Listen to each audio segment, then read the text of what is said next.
Alright, so if you're like me, you spend a lot of time emailing, more than you'd like to, you'd know that a lot of your email is associated with tasks that you have to do. So when you send or receive an email, you have to do something after that. You have to call someone, email someone, work on something. And Google's inbox is trying to make an effort to kind of fuse those two tasks together. They're also trying to allow you to group a lot of your emails together, which makes it easier to get to inbox zero, which has been a fantasy up until today, at least for me. Google's goal with Inbox is to totally reinvent email by creating an intelligent system to sort information and bundle things into groups so you can better figure out what is worth reading right now and what's worth just dismissing. Beyond this, Inbox sort of acts like a personal assistant with reminders, the ability to snooze items, and even create to-dos.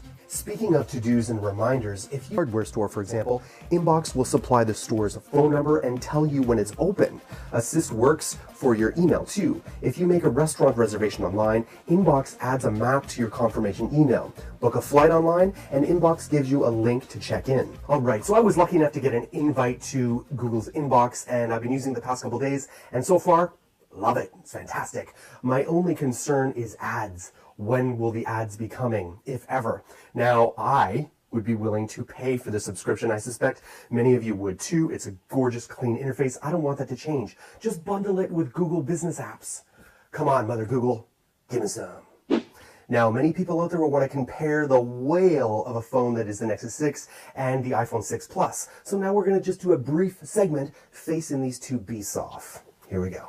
First, let's start with the display. We find that the Nexus 6 has a strong head start here. The iPhone 6 Plus's full HD 1080p display catches up with last year's Android devices, but the Nexus 6's 1440p display provides a little extra clarity in this extra large handset size.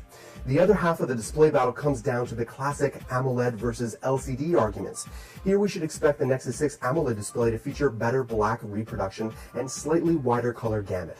We found that the AMOLED display offers a little bit more pop colors than most other LCD displays. Now let's talk RAM. RAM might play a bigger part in multitasking performance here, and the Nexus 6 features 3 GB, plenty for all situations, even given Android's tendency to use more memory than iOS. Apple seems to do well with limited resources when it comes to RAM, but I can't help but feel that the 1 GB of RAM could become an issue for more intense multitaskers. Alright, so that's just two of the hardware features I want to talk about, but I also wanted to talk about the ecosystems, because there's a reality here. If you're like me, you've been using iTunes for more than 10 years, and over that time I've been accumulating media, like almost 20 gigs of music and more audiobooks, movies, videos, all that stuff within the iTunes ecosystem, and it's just much easier to use them on iOS and Apple devices. If I want to use them on Android devices, I first have to convert them with a program like Double Twist. Double Twist was fantastic, by the way. You should check that out if you're an Android lover or you're converting from iOS to Android. So that is a factor. Do you have a huge ecosystem on iTunes? And if so, are you going to be willing to transfer that over? You need to consider that. Now, if you're a man like me, you enjoy shopping for razors about as much as you enjoy getting fishful invites from Facebook. Yeah, not too much. But if I neglect it, info methods to remove those hairy hairs. On 3, ready? With its clean and elegant design, Harry's is focused on providing guys with a great shaving experience at a fraction of the price of their competitors. This allows you the convenience and ease of ordering online, and then you get those great high-quality blades engineered at their own factory in Germany for sharpness and strength.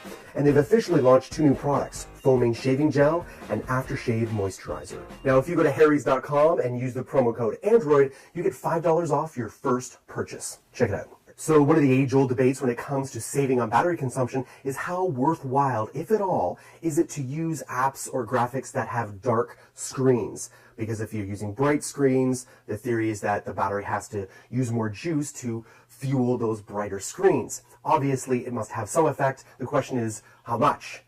And now, we know. To put this theory to the test, Greenbot.com grabbed the latest Moto X, which features a 1080p AMOLED display and an app to measure current draw from the battery. The amount of current draw was then measured at repeat intervals using 2 different display modes on the Reddit Sync app, which then switches between colored and mostly black backgrounds. And the verdict is 40%. that's fantastic. Now, there are other factors that will influence that, whether or not you're in the bright sun. You may not be able to use apps like that, but if your app or phone has the option, you should do it. All right, thanks for watching, Edward Army. My name is Jace. Love to